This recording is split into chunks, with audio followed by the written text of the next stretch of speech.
ഈശോ മിശിഹായ്ക്ക് സ്തുതിയായിരിക്കട്ടെ. പ്രിയ മാതാപിതാക്കളെ, മക്കളുടെ അനുഗ്രഹത്തിനായി ഒരു വർഷക്കാലം നമ്മൾ പ്രാർത്ഥിച്ചുകൊണ്ടിരിക്കുന്ന അനുഗ്രഹ പ്രാർത്ഥന ബെനഡിക്ട് പ്രയർ പ്രാർത്ഥനാ ശുശ്രൂഷ ഇന്ന് 48-ാം ദിനം. ഈ പ്രഭാതത്തിൽ മക്കളുടെ അനുഗ്രഹത്തിനായി നമ്മൾ പ്രാർത്ഥിക്കുന്നു. ന്യായാധിപന്മാരുടെ പുസ്തകം 15-ാം അധ്യായം 14-ാം വചനം, അവിടെ കർത്താവിന്റെ ആത്മാവ് ശക്തിയായി സാംസന്റെ മേൽ കടന്നു വരികയും അവനെ ബന്ധിച്ചിരുന്ന കയർ ചണനൂൽ പോലെയാകുകയും കെട്ടുകളെല്ലാം അഴിഞ്ഞ് ബന്ധനത്തിൽ നിന്ന് അവൻ വിമോചിതനാകുന്നതിനെ കുറിച്ച് വചനം നമ്മെ ഓർമ്മിപ്പിക്കുന്നു.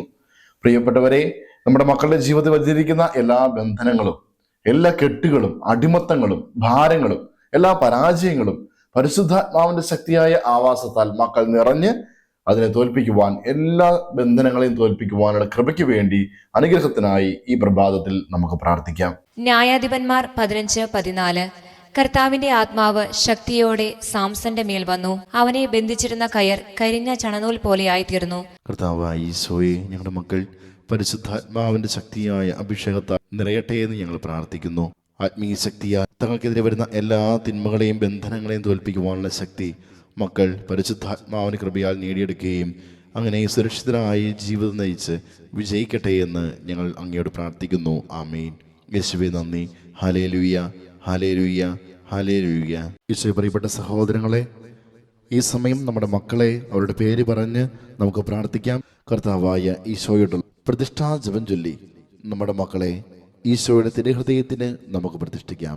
മക്കൾ അടുത്തുണ്ടെങ്കിൽ അവരുടെ ശിരസിൽ കൈവച്ചും ദൂരെയാണെങ്കിൽ അവരെ ഓർത്തും നമുക്ക് ഈ സമയം പ്രാർത്ഥിക്കാം. ഞങ്ങളുടെ രക്ഷകനും നാഥനുമായ ഈശോയെ, അങ്ങയുടെ പ്രത്യേക സൂക്ഷ്യത്തിനും സംരക്ഷണയ്ക്കും പരിപാലനയ്ക്കുമായി ഞങ്ങളെയും ഞങ്ങളുടെ കുഞ്ഞുങ്ങളെയും ഞങ്ങളുടെ ആത്മാവിനെയും മനസ്സിനെയും ശരീരത്തെയും ഞങ്ങൾ സമർപ്പിക്കുന്നു. ഞങ്ങളുടെ ജീവിതത്തിന് രക്ഷകനും നാഥനുമായി ഞങ്ങൾ അങ്ങേ ഏറ്റുപറയുന്നു. ഞങ്ങളുടെ മക്കളുടെ ജീവിതത്തിൽ അങ്ങ് രാജാവായി വാഴണമേ. ഞങ്ങളുടെ മക്കളുടെ പ്രവൃത്തികളെല്ലാം അങ്ങ് തന്നെ നിയന്ത്രിക്കണമേ. അവരുടെ ഉദ്യമങ്ങളെല്ലാം ആശീർവദിക്കുകയും അവരുടെ സന്തോഷങ്ങളെ വിശദീകരിക്കുകയും അവരുടെ സങ്കടങ്ങളിൽ ആശ്വാസം നൽകുകയും ചെയ്യണമേ. അവരുടെ ജീവിതത്തിൽ എപ്പോഴെങ്കിലും അങ്ങേ വേദനിപ്പിക്കുവാനിടയായാൽ അവരോട് ക്ഷമിക്കണമേ. അങ്ങനെ ഇന്ന് അകന്നു പോകുവാൻ ഞങ്ങളുടെ മക്കളെ ഒരിക്കലും അനുവദിക്കരുതേ.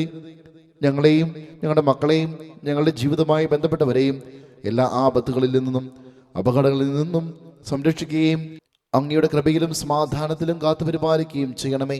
അങ്ങേ കണ്ട് ആനന്ദിക്കുവാൻ സ്വർഗ്ഗത്തിലെത്തുന്നവരെ എപ്പോഴും എവിടെയും അങ്ങയുടെ സ്വന്തമായി ജീവിക്കുവാൻ ഞങ്ങളെ എല്ലാവരെയും സഹായിക്കുകയും ചെയ്യണമേ. ആമേൻ.